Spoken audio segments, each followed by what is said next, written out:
నమస్కారం. SDV news కి స్వాగతం. ముందుగా ఈనాటి ముఖ్య అంశాలు.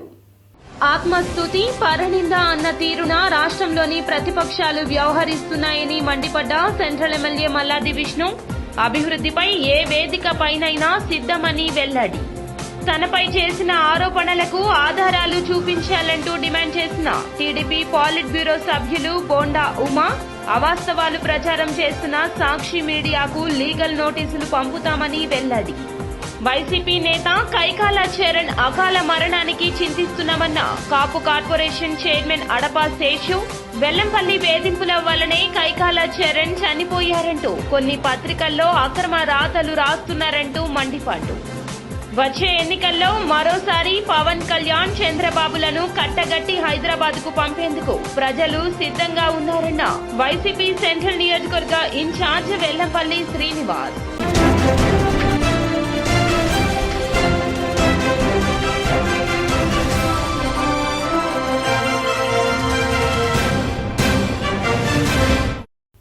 ఇక డీటెయిల్స్ చూస్తే అభివృద్ధిపై ఏ వేదిక పైనైనా సిద్ధమంటూ ఎమ్మెల్యే మల్లాది విష్ణు వెల్లడించారు. ఆంధ్రప్రభ కాలనీలోని జనహిత సదనంలో ఆయన విలేకరుల సమావేశం నిర్వహించారు. గత 5 ఏళ్లుగా చంద్రబాబు డైరెక్షన్ లో పచ్చపత్రికలు వండి వారుస్తున్న విషపు రాతలనే తిరిగి విధ్వంసం పుస్తకం రూపంలో పొందుపరిచారని ఆరోపించారు. కేవలం ఎన్నికల వేళ రాష్ట్ర ప్రభుత్వం పైన సీఎం జగన్ పైన కాలకూట విషాన్ని చిమ్మేందుకే రచయిత ఆలపాటి సురేష్ కుమార్ ఈ పుస్తకాన్ని రాశారంటూ మండిపడ్డారు. ప్రజలందరూ సీఎం జగన్ తోనే ఉన్నారు అనేది బాబు మాటల్లోనే అర్థమైపోయిందన్నారు. నగరానికి ప్రభుత్వ పరంగా నేనున్నాను అని చెప్పని ఈ మంచి పని చేసావా? నువ్వు ఆత్మపరిశీలన చేసుకోండి. ఏ ముఖం పెట్టుకుని ఎగబడతా ఉన్నారు? ఏ ముఖం పెట్టుకుని అందరూ మూకమ్మడిగా ఒక వేదిక మీదకి వచ్చి బురజల్లేటువంటి ప్రయత్నం చేస్తూ ఉన్నాడు. కమ్యూనిస్టులతో కొద్దికాలం జనసేన అధ్యక్షుడు పవన్ కళ్యాణ్ కొద్ది రోజులు కమ్యూనిస్టులు అన్నాడు, కొద్ది రోజులు తెలుగుదేశాన్ని తిట్టాడు, కొద్ది రోజులు బీజేపీ అన్నాడు, కొద్ది రోజులేమో ఇంకోది అన్నాడు. నిలకడుందా? నిలకడైనటువంటి ఆలోచనలు ఉన్నాయా? మీరు నిన్న సభలో మాట్లాడినటువంటి మాటలన్నీ కూడా పూర్తిగా అబద్ధము, అసత్యాలు. అధికారం కోసం మీరు ఎన్నికల మేనిఫెస్టో పెట్టే మీరు ప్రజలకి ఆ ఎన్నికల మేనిఫెస్టో అమలు చేయలేకపోయినటువంటి పరిస్థితి చూసాం కదా మేము. 2019లో ఏమైంది మీ ఎన్నికల మేనిఫెస్టో? కాబట్టి ఈరోజు ఈ విధ్వంసం అనే పుస్తకం మిమ్మల్నే ప్రజలు విధ్వంసం చేశారు. తనపై చేసిన ఆరోపణలకు ఆధారాలు చూపించాలి అంటూ టీడీపీ నేత బోండా ఉమా డిమాండ్ చేశారు. మొగల్రాజపురంలోని తన కార్యాలయంలో ఏర్పాటు చేసిన విలేకరుల సమావేశంలో ఉమా మాట్లాడుతూ తనపై అవాస్తవాలు ప్రచారం చేస్తున్న సాక్షి మీడియాకు లీగల్ నోటీసులు పంపుతూ 10 కోట్లకు పరువు నష్టం దావా వేస్తున్నట్లు తెలిపారు. బోండా ఉమా తప్పులు చేస్తే సీఎం జగన్ 5 ఏళ్ల పాటు ఎందుకు చర్యలు తీసుకోలేకపోయారంటూ ప్రశ్నించారు. ప్రజలు మద్యం మానడానికి వీల్లేకుండా భవిష్యత్తు ఆదాయం పైన కూడా అప్పులు తెచ్చారన్నారు. భవిష్యత్తులో మద్యం మానకుండా ఎవరైనా మద్యం బాబులు భవిష్యత్తులో మద్యం మానేయాలంటే వాళ్ళ మానకుండా దాని మీద కూడా అప్పులు తీసుకొచ్చాడు. 25,000 కోట్లు. తన సొంత ఛానల్ సాక్షి మీడియాలో తప్పుడు కథనాల్ని ప్రచురిస్తా ఉంది. ఇది చూసుకోండి. సాక్షి మీడియాలో వేస్తున్నటువంటి కథనాలు. బోండా ఉమా 2014, 2019 కాలంలో కబ్జాలు చేశాడు. బోండా ఉమా రౌడిజం చేశాడు. బోండా ఉమా అనేక దందాలు పాల్పడ్డాడు అన్నాడు. ఇవాళకి అంటే దొంగల పడ్డ 6 నెలలకి వైసీపీ కుక్కలు మురుగుతా ఉన్నాయి. నేను అడుగుతా ఉన్నా, ఈ కథనం వేసిన సాక్షి ఎడిటర్ని, ఈ కథనం వేసినటువంటి ఛానల్ వాళ్ళని అడుగుతా ఉన్నా మీ మీడియా ద్వారా, ఇప్పుడు ఎవరండి అధికారంలో ఉంది? నీ యజమాని జగన్మోహన్ రెడ్డి కాదా?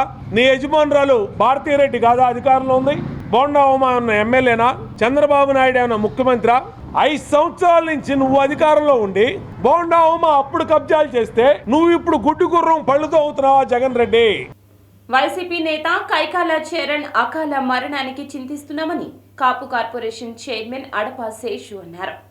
వెల్లంపల్లి వేధింపుల వల్లనే కైకాల చరణ్ చనిపోయారంటూ కొన్ని పత్రికల్లో అక్రమ రాతలు రాశారంటూ మండిపడ్డారు. పచ్చ పత్రికలు నగరంలోని కాపుల మధ్య విద్వేషాలు రెచ్చగొడుతున్నాయన్నారు. టీడీపీ నేతలు శవ రాజకీయాలు చేయడం సరికాదన్నారు.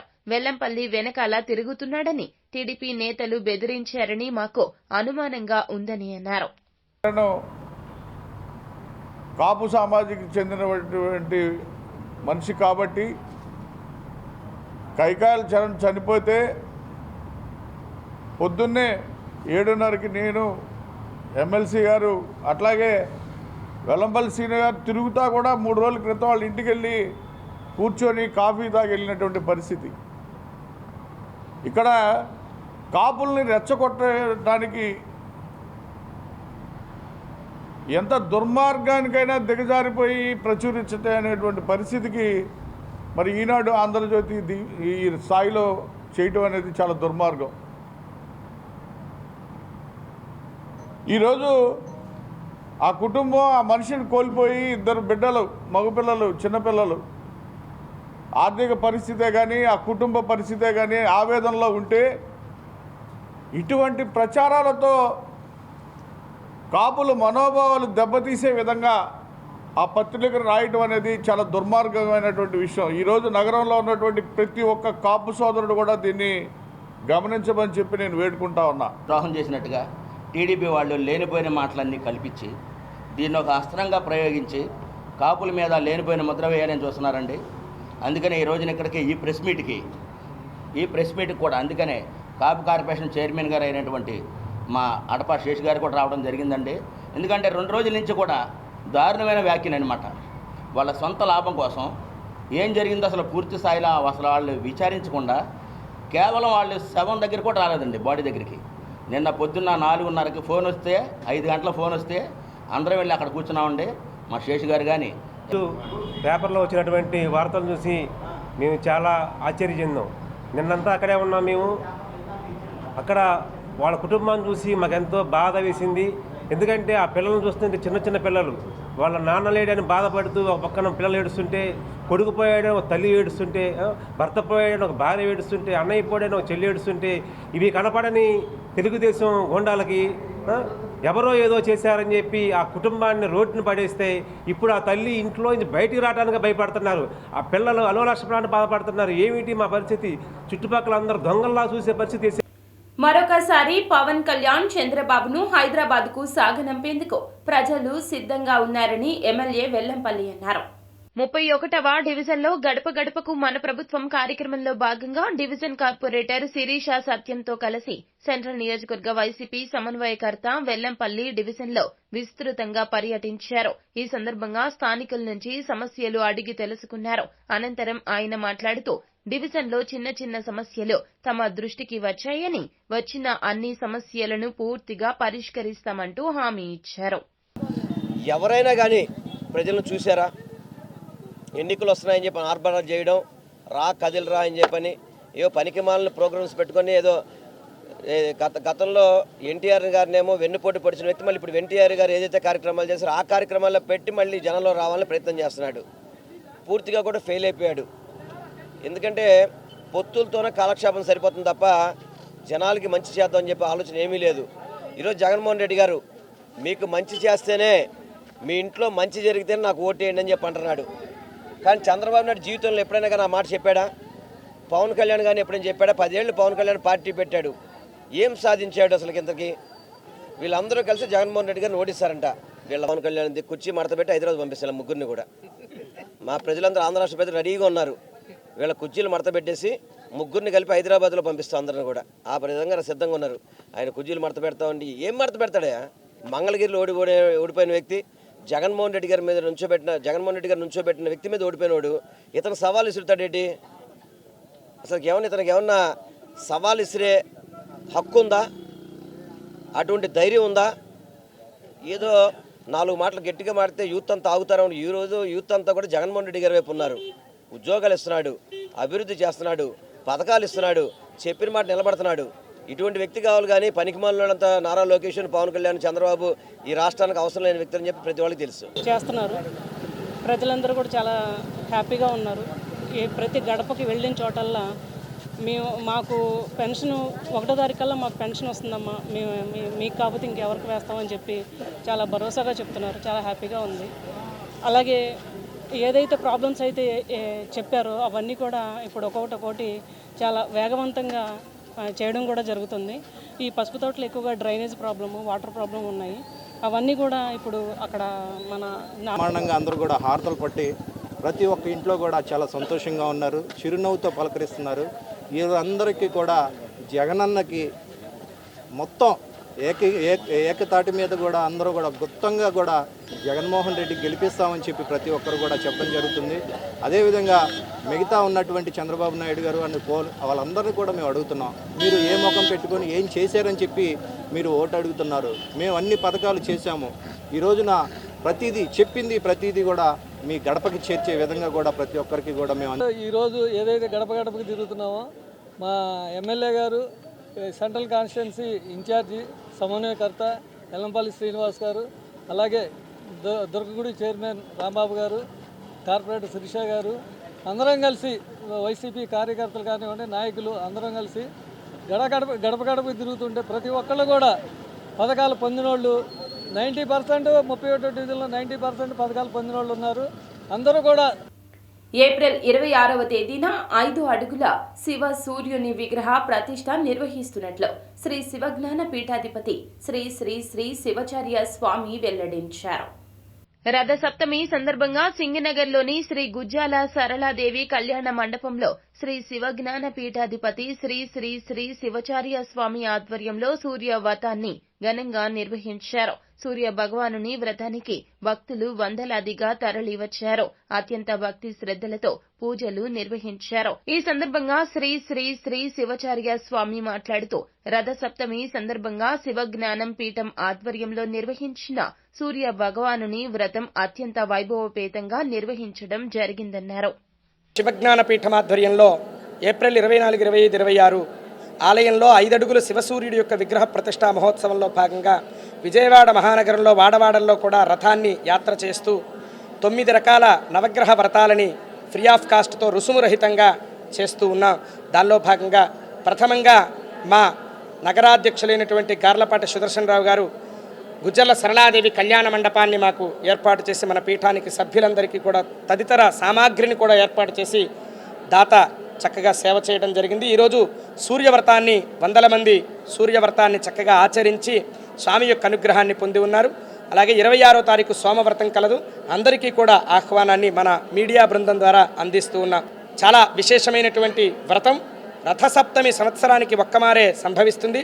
అందులోనూ సూర్యదేవుడి యొక్క వ్రతాన్ని కేవలం మన పీఠం మాత్రమే సంకల్పించి ఆత్మ సంకల్పంగా అందరికీ అందాలి. ఈ వ్రతాలు శాస్త్రంగా ఆగిపోయినటువంటి విషయాలని బయటికి అందించాలనే సత్సంకల్పంగా ఈ కార్యక్రమాన్ని ముందుకు తీసుకెళ్తూ నేడు రథసప్తమి సందర్భంగా మన యాత్రలో భాగంగా రథసప్తమి సందర్భంగా మన గుజ్జల సరళాదేవి కళ్యాణ మండపంలో శివాచార్య స్వామి వారి సంకల్పంతో ఇవాళ అంగరంగ వైభవంగా మార్నింగ్ సూర్య హోమం, ఇప్పుడు సూర్య వ్రతం చాలా అద్భుతంగా జరుగుతున్నాయి. ఇలాంటి కార్యక్రమం విశేషంగా చేయడానికి మా శివాచార్య స్వామి గారు సంకల్పించారు. దాంతో మా భక్తిగా చేసాం. భగవద్బంధులంతా చాలా ఆనందంగా కార్యక్రమం చేసుకుంటున్నారు.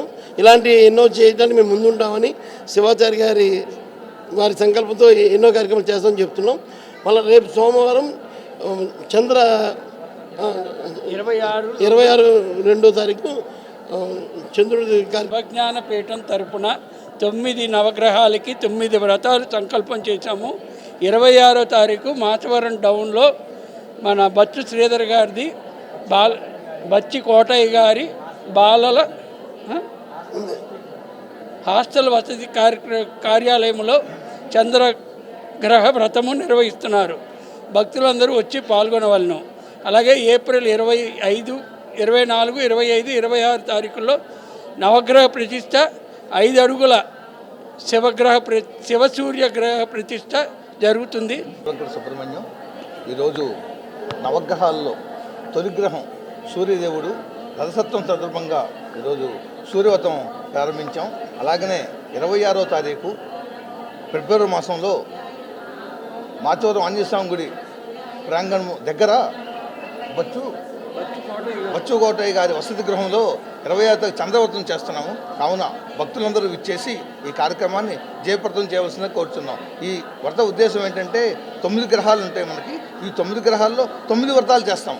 ఆఖరికి శివజ్ఞాన పీఠంలో ఇంద్రకీలాద్రిపై కొలువైన కనకదుర్గమ్మ వారిని ప్రముఖ చిత్ర నటులు గోపీచంద్ దర్శించుకున్నారు.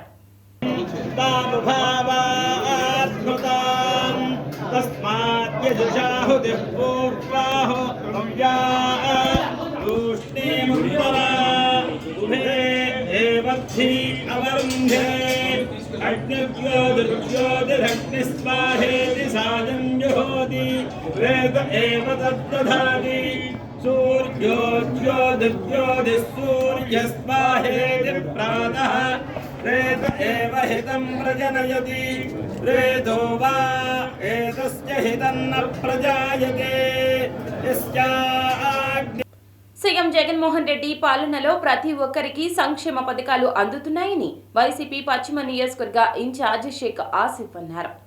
పశ్చిమ నియోజకవర్గం ప్రాంతాలలో వైఎస్ఆర్సీపీ పశ్చిమ నియోజకవర్గ 42వ డివిజన్ కార్పొరేటర్ చైతన్య రెడ్డి, నగర మేయర్ రాయన భాగ్యలక్ష్మి, వైసీపీ సీనియర్ నాయకులు ఆకుల శ్రీనివాసరావుతో కలిసి వైసీపీ ఇన్ఛార్జ్ షేక్ ఆసిఫ్ గడప గడపకు కార్యక్రమాన్ని నిర్వహించారు. 132వ సచివాలయం పరిధిలో వెల్లంపల్లి కాలనీ, హెచ్పీ కాలనీలో గడప గడపకు కార్యక్రమంలో వైసీపీ చేపట్టిన సంక్షేమ అభివృద్ది కార్యక్రమాలను ప్రజలకు వివరించి వచ్చే ఎన్నికల్లో వైసీపీ అభ్యర్థిని గెలిపించాలంటూ ప్రజలకు విజ్ఞప్తి చేశారు. ప్రతి ఒక్క సర్టిఫికేట్, మన ఆదాయము సర్టిఫికేట్ కానీ, మన బర్త్ డేట్, ఏ ఒక్క సర్టిఫికేట్ మనం రెవెన్యూ ఆఫీసుల చుట్టూ, అలాగే మన కార్పొరేషన్ ఆఫీసుల చుట్టూ నెలల తరబడి తిరిగినా కానీ మనకి రాని సర్టిఫికేట్లు ఆసరా కార్యక్రమం పెట్టి అందరికీ అందజేయడం జరిగింది. ఈరోజు జగన్మోహన్ రెడ్డి గారి పరిపాలన ఇందులో ఈ పని చేశారు, ఈ పని చేయలేదు అన్నది ఎక్కడా లేదు. అర్హులైన ప్రతి ఒక్కరికి మనం ప్రతి సంక్షేమ పథకం అందజేస్తున్నాం. 4 మీటర్లున్నా, 3 మీటర్లున్నా, లేకపోతే 4 వీలర్లు వాడుకొని దర్జాగా ఉన్నవాళ్ళు కూడా ఈరోజు మాకు ఫంక్షన్లు కావాలి, మాకు ఫంక్షన్లు ఇవ్వాలి అని అంటే ఇవ్వగలిగే పరిస్థితి కాదు. గతంలోన టీడీపీ గవర్నమెంట్లో ఏం జరిగింది అని అంటే వాళ్ళు మన సభ్యులైతే చాలు, మన పార్టీలో ఉంటే చాలు, వాళ్ళు ధనికులా పేదవలా అన్నది లేదు. ఆ రకంగా ఫంక్షన్లు ఇచ్చుకొని వెళ్ళారు. ప్రభుత్వం రానున్న కాలంలో జగన్మోహన్ రెడ్డి గారు వైనాట్ 175 దిశగా అడుగులేస్తున్నారు. ఆయన అడుగుల్లో అడుగులేసి మేము 175కు 175 స్థానాలు కైవసం చేసుకుంటాం. మళ్ళీ జగన్మోహన్ రెడ్డి గారికి ముఖ్యమంత్రి చేసుకుంటాం. ఇది నా మాట కాదు, ఇది రాష్ట్ర ప్రజల మాట. ఆ దేవుడి ఆశీస్సులతో, ఈ ప్రజలు చల్లని దీవెనలతో మళ్ళీ జగనన్న ముఖ్యమంత్రి అవుతారు. ప్రతి ఒక్కళ్ళకి రాష్ట్రంలో అందరూ సుఖ సంతోషాలతో ఉన్నారు. జగనన్న ప్రభుత్వం అన్ని విధాలు ఆదుకుంటుంది. మా పిల్లలకి, వృద్ధులకి, మహిళలకి అన్ని విధాలుగా ఆదుకుంటుంది. మేము జగనన్నకే తోడుకుంటామని చెప్పేసి చెప్పడం జరుగుతుంది. తప్పకుండా వైఎస్ఆర్సీపీ మళ్ళీ రావడం ఖాయం. అలాగే విజయవాడ పశ్చిమ నియోజకవర్గంలో వైఎస్ఆర్సీపీ జెండా రెపరెపడలేని విధంగా మీరు చూసినట్లయితే నాడు నేడు కింద స్కూల్స్ మరి యావత్ ప్రపంచం మొత్తం మన ఆంధ్రప్రదేశ్ వైపు వస్తూ ఉంది. నాడు నేడు కింద స్కూల్స్ పెద్ద ఎత్తున అభివృద్ధి చెందుతూ ఉన్నాయి. మరి మొన్న ఐక్యరాజ్య సమితికి కూడా మన ఏపీ నుంచి స్టూడెంట్స్ వెళ్ళడం జరిగింది. ఒక ప్రభుత్వ పాఠశాలల నుంచి గతంలో ఎప్పుడన్నా ఆ స్థాయికి వెళ్ళిన దాఖలాలు ఉన్నాయా అని మిమ్మల్ని అడుగుతా ఉన్నాను మీ ద్వారా. అదేవిధంగా ఈరోజు పెద్ద ఎత్తున అభివృద్ధి జరుగుతూ ఉంది. అదేవిధంగా ఈరోజు మరి హాస్పిటల్స్, అర్బన్ హెల్త్ సెంటర్లు మరి పశ్చిమ నియోజకవర్గంలో ఏకొండూరు అట్లప్రగడ గ్రామంలో దారుణం చోటు చేసుకుంది.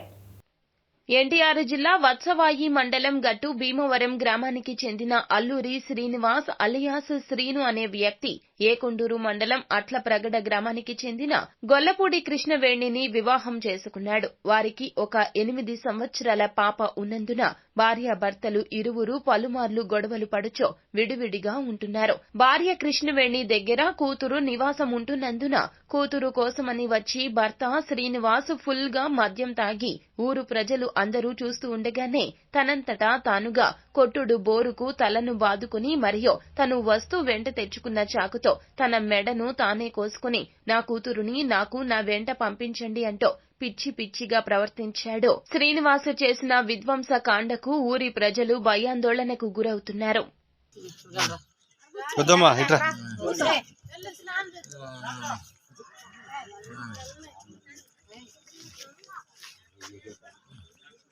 సీఎం జగన్మోహన్ రెడ్డి అధికారంలోకి వచ్చాక సంక్షేమ పథకాలు శరవేగంగా జరుగుతున్నాయంటూ వైసీపీ తూర్పు నియోజకవర్గ ఇన్ఛార్జ్ దేవినేని అవినాష్ అన్నారు. రాష్ట్రంలో వైసీపీ అధికారంలోకి వచ్చిన తరువాత సీఎం జగన్ నాయకత్వంలో అభివృద్ది కార్యక్రమాలు శరవేగంగా జరుగుతున్నాయన్నారు. అందుకు నిదర్శనమే తూర్పు నియోజకవర్గంలో అభివృద్ది అని వెల్లడించారు. 20వ డివిజన్లోని నెహ్రూ నగర్, గౌతమి నగర్ ప్రాంతాల్లో ఆయన స్థానిక కార్పొరేటర్, కాపు కార్పొరేషన్ చైర్మన్ అడపా శేషుతో కలిసి గడప గడపకు వైసీపీ ప్రభుత్వ కార్యక్రమాన్ని నిర్వహించారు. ప్రతి ఒక్కరి బయటకు వచ్చి సంతోషం వ్యక్తం చేస్తాం. ఈరోజు చాలామంది వేరే పార్టీ వాళ్ళైనా అనేక మంది పెద్దలు ఈరోజు బయటకు వచ్చి గత ప్రభుత్వంలో మేము తెలుగుదేశం పార్టీకి పనిచేసినా మాకు పెన్షన్ కానివ్వండి, రేషన్ కార్డు కానీ రాలేదు. ఈరోజు మేము తెలుగుదేశం పార్టీ అయినా వేరే పార్టీ అయినా మాకు పెన్షన్ కానివ్వండి, లేకపోతే రేషన్ కార్డు కానివ్వండి, సంక్షేమ పథకాలు ఈరోజు జగన్మోహన్ రెడ్డి గారి నాయకత్వంలో అందిస్తున్నాం. కాబట్టి ఈరోజు మేమందరం గారు పార్టీలకు అతీతంగా వైఎస్ఆర్ కాంగ్రెస్ పార్టీ జగన్ గారికి మా మద్దతు ఉంటుందని చెప్పి అనేక మంది ప్రజానీకం చెప్తాం తప్ప. ఈరోజు 20 డివిజన్లో దాదాపుగా 15 లక్షల రూపాయలతో నెహ్రూ నగర్ ప్రాంతంలో రోడ్డుకి శంకుస్థాపన చేస్తాం. ఈరోజు ప్రతిరోజు ఒక శంకుస్థాపన కార్యక్రమంతో 20 డివిజన్లో అన్ని విధాలుగా డివిజన్ని అభివృద్ధి పరచడంలో పెద్దలు శేషు గారు కానివ్వండి, మిగిలిన పెద్దలందరూ ఒక సహకారంతో కార్పొరేషను జగన్మోహన్ రెడ్డి గారు ఒక నాయకత్వం. గత 4 ఏళ్ల నుంచి ప్రతిదీ కూడా కేవలం మహిళల పేరు మీద నేరుగా వారి అకౌంట్లో పడే విధంగా ప్రతి పథకం ఉండి ప్రతి మహిళ కూడా చాలా సంతోషంగా ఉంది. మరి ఈ రోజు వచ్చి నిన్న కూడా వాలంటరీకి సేవా కార్యక్రమాలు చేయడం జగన్మోహన్ రెడ్డి ముఖ్యమంత్రి వాళ్ళు ఎంతో విధంగా ఒక పక్క వాలంటరీ సిస్టమ్ ద్వారా ప్రజానికం అంతా కూడా మేమందరం కూడా సంతోషంగా ఉన్నాం. మరి వాలంటరీ సిస్టమ్స్ ద్వారా ప్రతిదీ మా ఇంటికి రావటం, మరి కనుక్కుని వాళ్ళే పథకాలు పెడుతున్నారు. మరోపక్క సచివాలయం వ్యవస్థ ద్వారా ఈరోజు ఇళ్ల పట్టాలు ఇచ్చి ప్రతి ఒక్కరు ఇల్లు కట్టుకుంటమే కాదు, ఇళ్ల రిజిస్ట్రేషన్ కూడా మరి జగన్మోహన్ రెడ్డి గారు ప్రారంభించడం జరిగింది. మరి ఇవన్నీ కూడా ప్రజానికమే వాళ్ళు వెళ్ళగానే ప్రతి ఇంటికి వెళ్ళగానే వారు అందుకున్న పథకాలు చెప్తున్నారు. మరి అభివృద్ధి కూడా అవినాష్ గారు వచ్చినాక కేవలం ఆ ప్రతి డివిజన్ కూడా రైతుల సంక్షేమమే సీఎం జగన్మోహన్ రెడ్డి లక్ష్యమని ఎంపీ కేశినేని నాని, ఎమ్మెల్యే జగన్మోహన్ రావు వెల్లడించారు. మండలంలోని పెద్దవరం గ్రామ సమీపంలోని కృష్ణా నది ఒడ్డున నాబార్డు నిధులు 34.50 కోట్లతో నూతనంగా నిర్మించిన కేతవీరునిపాడు గుత్తావారిపాలెం ఎత్తిపోతల పథకాన్ని MLC doctor Monditoka Arun Kumar, MLC doctor Monditoka Jaganmohan రావులతో కలిసి ఆయన ప్రారంభించారు. ఈ సందర్భంగా జరిగిన సభలో ఎమ్మెల్యే జగన్మోహన్ రావు మాట్లాడుతూ ఈ ప్రాంత రైతులు పడుతున్న ఇబ్బందులను సీఎం దృష్టికి తీసుకుని వెళ్లగా వెంటనే స్పందించి నిధులు మంజూరు చేశారన్నారు. చాలా అంటే రాజకీయాలకు అతీతంగా సన్నిహితుడు నాకు ఆయన రాజశేఖర రెడ్డి గారి ఆదేశాల మేరకు ఢిల్లీలో ఆ ఫైల్ మూవ్మెంట్ కోసం ఏం చేశారో నాకు తెలుసు. అవుట్ ఆఫ్ ది వే చేశారండి ఇక్కడ ఈ రాష్ట్ర రైతాంగం కోసం. తర్వాత మీకు తెలుసు ఇప్పుడు పోలవరం ఏమైందో, చంద్రబాబు నాయుడు వచ్చిన తర్వాత ఎన్ని ఏమైనాయో. తర్వాత ఈ ప్రాంతాన్ని పట్టించుకున్న నాయకుడే లేడు. మరి 2 సార్లు ఇక్కడ ఎమ్మెల్యేగా గెలిచావు, మంత్రి అయ్యావు. దాదాపు ఎప్పటి నుంచి 94 నుంచా ఇక్కడ వరుసగా టీడీపీ ఎమ్మెల్యేలాగా మొన్న 19 మొండిదోక జగన్మోహన్ రావు గెలిచే వరకు మరి ఏం చేశారు? నేను ఆ పార్టీ ఎంపీని మొన్నటి వరకు ఏం చేశారు చెప్పానండి. కాబట్టి పనిచేసే వ్యక్తులు ఎందుకంటే సమర్థత నిజంగా వాళ్ళు నందిగామ జగన్మోహన్ రావు చేసిన పనులే. ఇవాళ మీరు నందిగామ టౌన్ వెళ్ళండి, నేను నిజంగా చెప్తా, మీరు అసలు పోలవరం దాదాపు మన స్వతంత్రం రాకముందేటువంటి స్కీమ్ అది, అవునా? చాలా మంది ప్రధానమంత్రులు మారారు, చాలా మంది ముఖ్యమంత్రులు మారారు. నాకు కేవీపీ గారు, రాజశేఖర రెడ్డి గారు ఆ పోలవరం కోసం ఎంత కష్టపడారో నాకు తెలుసు. ఢిల్లీలో నాకు తెలుసు. దాన్ని తీసుకొచ్చి నేనే ఈ పోలవరం కట్టా, నేనే ఈ పట్టిసీమ కట్టా. రాజశేఖర రెడ్డి గారు తమిళ కెనాలకి అక్కడక్కడ కొంచెం అడ్డంకులు ఉంటే తొలగించి లిఫ్ట్ ఇరిగేషన్ స్కీమ్ పెట్టి పట్టిసీమ కదా, అది పట్టిసీమ అన్నాడు. ఏది ఇక తరాటాలు కొనుగోలు చేస్తారు కదా మీడియాలో మీ మాజీ. వార్తలు ముగించే ముందు ముఖ్య అంశాలు మరోసారి. ఆత్మస్తుతి, పరనింద అన్న తీరున రాష్ట్రంలోని ప్రతిపక్షాలు వ్యవహరిస్తున్నాయని మండిపడ్డ సెంట్రల్ ఎమ్మెల్యే మల్లాది విష్ణు. అభివృద్ధిపై ఏ వేదిక పైనైనా సిద్ధమని వెల్లడి. తనపై చేసిన ఆరోపణలకు ఆధారాలు చూపించాలంటూ డిమాండ్ చేసిన టీడీపీ పాలిట్ బ్యూరో సభ్యులు బోండా ఉమా. అవాస్తవాలు ప్రచారం చేస్తున్న సాక్షి మీడియాకు లీగల్ నోటీసులు పంపుతామని వెల్లడి. వైసీపీ నేత కైకాల చరణ్ అకాల మరణానికి చింతిస్తున్నామన్న కాపు కార్పొరేషన్ చైర్మన్ అడపా శేషు, వెల్లంపల్లి వేధింపుల వల్లనే కైకాల చరణ్ చనిపోయారంటూ కొన్ని పత్రికల్లో అక్రమ రాతలు రాస్తున్నారంటూ మండిపాటు. వచ్చే ఎన్నికల్లో మరోసారి పవన్ కళ్యాణ్, చంద్రబాబులను కట్టగట్టి హైదరాబాద్ కు పంపేందుకు ప్రజలు సిద్ధంగా ఉన్నారన్న వైసీపీ సెంట్రల్ నియోజకవర్గ incharge Vellampalli Srinivas. SDV news సమాప్తం. నమస్కారం.